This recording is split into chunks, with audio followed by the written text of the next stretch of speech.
Hello everyone, welcome to PolyCosm. This is our closing thoughts, afterthoughts video for the Nurbek project. We just wrapped that up just a couple of days ago, I guess. Yeah. The video came out. So we just kind of wanted to talk about like our final thoughts on the final product, like how the project went and how we would maybe attempt the project again, or like if we were to do a similar project, like how we would approach that and so on. So yeah, this is just going to be like a free-flowing post-mortem type of thing. Yeah. How it began, how we went on with it, and now that it's finished, looking back over like I don't know how many months we've been working on it. It's been going on for so It's many been going months. on for a while. Yeah. We had a lot of other videos pop up. Like I was away for a while. We moved flats. So a lot Yeah, has as you can happened. see, like we're in a new flat now, so A lot has happened since we began. Yeah. But yeah, like the whole thing, if you go back to the very beginning, the whole thing began with me having this idea for a character, which was going to be, I just kind of had this image of an older man, like this kind of hunched over older man with a massive lamp that he was either dragging behind him or carrying on his back. I just kind of had this idea for a character, and I thought, you know what, that would be quite cool if we did like a whole concept creation project centered around this character where we build him up from scratch and then we put him into some sort of a game prototype, like some sort of an isometric RPG type of game prototype, right? Yeah, it started with like this small idea, but ended up being such a large project. And honestly, I wish we kind of didn't make it like a big project like that. But I'm glad we did. I'm glad we did, and I'm glad we actually pulled through and managed to like actually do most of what we like set out to do. Yeah. And even though the animation in the end like isn't like really good or anything like that, it was just meant to kind of be like a proof of concept. So like we mentioned at the beginning of the project, like if we have like potential investors, like we would have something visual to show them that would like convince them a bit more. It's like oh yeah, absolutely. Like from the beginning I thought in the end what we would get would be like a sketch. The animation at the very end, I still see that as a sketch, like a rough sketch of a portion of a game. And that's why I always knew that the final product wasn't going to be like something super streamlined, like smooth animation, you know, the pro quality production or anything like that. But that wasn't the point. No, but the good thing like about this project is that it allowed us to kind of do a lot of things in one. So we did like prop design, we did character design, we did environment design, we hit on animation, we even animated with a Kinect, like an Xbox Kinect, and did some UI design and everything. So we like hit on a lot of things that like both you and I were not comfortable with before. At least I wasn't, because I haven't done much animation, like you haven't done that much UI design and stuff like that. So we kind of did get to like do a lot of out of comfort zone stuff, which I think was really good for us, and I at least learned a lot in the process. I learned what to do, but I also learned what not to do, so it's kind of mixed bag. Absolutely. You know, that's kind of the point of these kind of projects, isn't it? So that's why I'm glad we kind of bit more than we could chew. Yeah. Because it kind of made me realize, all right, okay, like this is a bit tricky, you know, this is going well, this one is not going that well, we probably should have approached it differently. We ended up learning a lot that way.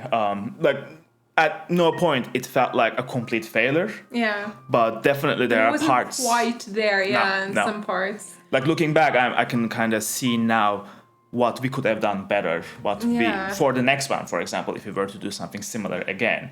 Now we know how to streamline the workflow better. Okay, so let's go back in time. For like, what, 2-3 months ago or something like that? I can't even remember. Yeah, I mean, time is meaningless these days. Yeah. So, we started out with the character, right? So I made some rough sketches, just trying to find the direction for Nurbek himself first.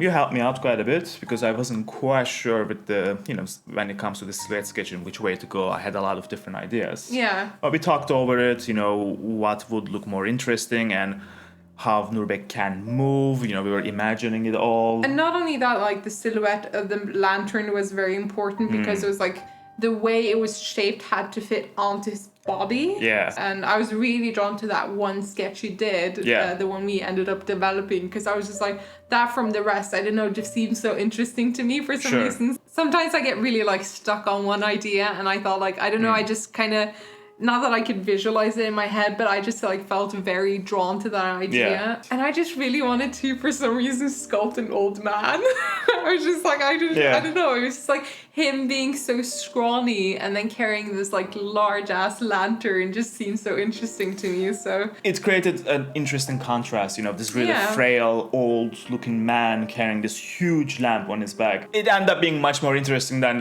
just being like a typical big bulky video game guy carrying a big lantern. Some of your silhouettes were like that, and I was just like, that feels a bit more generic to me. So I was just like, let's go for like a scrawny old man. Yeah, just like real hunched over, broken by years of work and traveling. What was the name of those people that you were referencing? Hamal. Yeah, that's what we call it in Turkish, hamal. Yeah, it was kind of inspired by, hamals as well. So we started out with that and then moved into designing the lantern, of course, because the lantern was just as important as the character. It was a very important part of the character, but also it played a lot of important roles as a gameplay, element. I think personally that's probably what I was the most happy about, like in the project, because the way the sculpt turned out and the way I could work on it by like starting in Blender and then taking it into 3D Code, which if you guys have watched my 3D Code videos, I just love working in 3D Code because you can add like stencil work and stuff like that. And I just find that so satisfying. Yeah.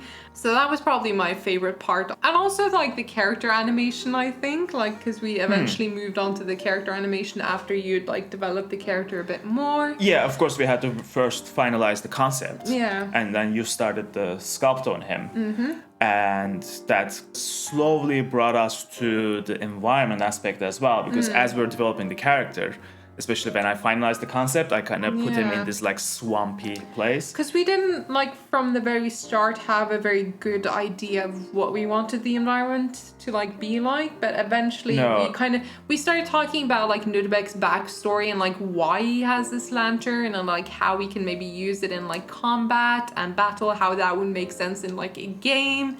I know he was going to be in a dark environment, obviously, because he's like the light bearer, he's lighting the way.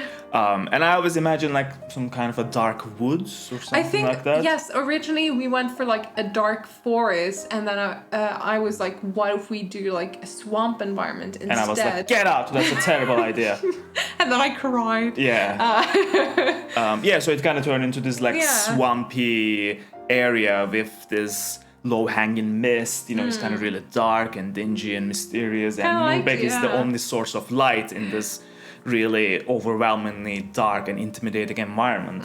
And the color palette worked out really well because we obviously went for like a green glow light, and then we had like a purplish kind of blue environment. It just like, I don't know, it just came together really nicely, and I just like fit like very easily. So not as easily as the animation, because that was quite tricky. Obviously, we are not animators, or we don't have like a mocap studio or anything like that. We just wanted to try this new technique of using an Xbox Kinect to record mocap at home. I ended up doing like using a third-party program, recording the animation there, the mocap animation, and then I imported that into Blender and then remapped that onto the character.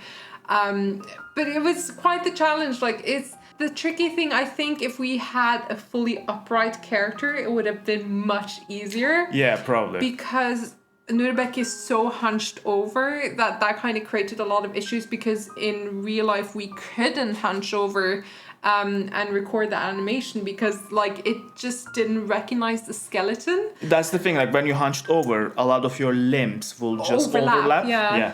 So which confused Kinect quite a bit. Yeah, because we did have a lot of spazzing and stuff like that, and we had ourselves kind of like upright animate like the motions, even having like arms out like this to make it work better. And then I kind of brought in the arms eventually. Luckily, he doesn't move his arms a lot, so that kind of worked out. So Yeah, like I think our original idea was that he would actually walk with both of his hands on his stick, which didn't quite work, so we had to change to one hand on the stick. Just small details, but we also wanted to animate adapt. him like kind of using the staff as like a hook to kind of open up the latch on the lantern Didn't and quite let work. out some fireflies. That didn't work out either. Yeah. Like, not because it didn't fully work out with the Kinect, but we didn't really have time for that. And also, I didn't have time to animate the fireflies or anything, which I really wanted to. We could always go back and add those things as just kind of rough concept sketches. Like, if you want to. I guess. I'm kind of actually inclined to do like a Nurbek Extra. Really? Yeah, thing. I don't know. Like, just there's like a couple of little things I want to add to it. Okay. I mean, if you guys are interested in seeing that process, by all probably in means. the future. I feel like I want to step back from it for a while. Okay. But I think eventually I'm gonna revisit it. Okay. I'm gonna do like a DLC add-on to it. A DLC. I just feel, I don't know, I just feel like really ready to move on. Like, I've been feeling that like, for a while. Like, I'm not. Like, there's a couple of things that are still stuck in my head that I wanted to get them out there and I didn't get the chance, so I'm just like, okay. We're a bit different there because like I just want to like when I'm done with the project I'm done, like I don't want to go back to I'm just like set on like new things, so new ideas. But yeah, we don't even really know what our I was gonna say, like, what's our new project? I don't know, but we'll see. Like, we're Yeah. gonna take a break for a while. Like, it's been going on for so many months, and like after wrapping up a big project like that, I always kind of need a little bit of distance. Oh yeah, me too. Like, I need to step back for a bit. And that would allow like new ideas to kind of come forth, and like you have with Nurbek, like that I like just came out of nowhere. Yeah, so I feel like if we just allow ourselves time, like Some those breathing ideas room. are gonna come. We were thinking of specifically tackling environments though, like in either interiors or exteriors or something like that, because like a very extensive interior environment design project. because now we've had creature design, prop design, character design, and I feel like the next thing is like environment design. Makes sense. Yeah, so that'll be fun. Like, I don't know, maybe experimenting with the grease pencil if you guys are interested in seeing some of that. And could be. yeah, we'll see. Yeah, but I mean, overall, I think we both are pretty happy with how Nurbek turned out. Like, I think the final animation looks good because there were a lot of moments there when I was especially painting over the environment and when you were working on the final animation. Like, we were not quite sure about where it was going and how it was going to turn out. Yeah, we really didn't know, like, is this all going to actually fit together in the end? Especially when I was doing the paint overs, I was just like, this is not You were gonna not work. feeling it. You were just like, You had the hate same this. thing when you were working on the final animation, though. You were for a while just like, this is not gonna work out. But then in the end, when you added the music and the sound effects and everything, it did eventually come together. It still looks a bit goofy. I think it's mostly because I kind of like that. I like that it looks goofy. that's the thing. Like, it looks goofy, but it's kind of like in a fun way. So like, It reminds me of like old, early 2000s video games a little bit. Because I kind of like that. I did get a few comments like on the video animation itself being kind of like, oh, like you should have added more weight here, like so you could really feel the weight of the lantern and stuff like that. But I was just like, dude, this is just like a rough But that's good. kinda, Like, that's good feedback. That's the kind of feedback you want to get. Yeah. Like, people are telling you how you can make it better. Yeah, that's good. I think that's kind of the fun thing of like putting all of this out on YouTube is because we get so much feedback. Like, I've gotten so many tips and tricks that I'm like, I've never thought about, and I'm like, oh my god, thank you so much for like mentioning that. I can like use that for the next project, or like maybe have a video talking about that. Like, it's so useful, like having you guys actually like help us, so That's the best kind of feedback you can get. I mean, we are not putting this stuff out there just to get praise, you know what I mean? That would be useless. If people just kind of went, oh, it's really cool, oh, it's really nice, and then it was just that. In no way are we coming to you guys as like, oh, fully professionals, like we know 100% what we're doing. Not at all. Like, we're just kind of experimenting, trying new things. And it's not like a classroom environment or anything like that. We are not like, okay, this is the class, this is what you do. It's more about like, this is what we are trying, let's find out how it turns out. We're just like throwing stuff at the wall and hoping it sticks and that it works out, So I think that's why we need to take more chances in these projects and play it less safe. And we do have like a few ideas, like very experimental ideas that are kind of brewing that we kind of want to try out. Yeah. We've gotten a green screen now, so we're thinking of doing maybe some absinthe animation with green screen, like lots of kind of weird stuff like that. Yeah. So I think that's kind of the fun of PolyCosm. Like you don't really know what to expect next, like what kind of videos you're gonna get, which is... Yeah, hopefully it will be something interesting. And Yeah. hopefully it will help you guys learn something as well. And that's what we want in the end. We want what we are creating to be just not another typical YouTube art tutorial, but just something a little bit different. That's what we always aimed for. We always wanted our content to be just a little bit different. I think that's it from me. I don't have much else to say. What about you? Are you happy? Are you ready to move on? I am so ready to move on. Okay. Like I said, I might come back to it and maybe do like a little Nurbek Extras thing in the future, but we'll see. For now, thank you guys very much for following us through the whole project.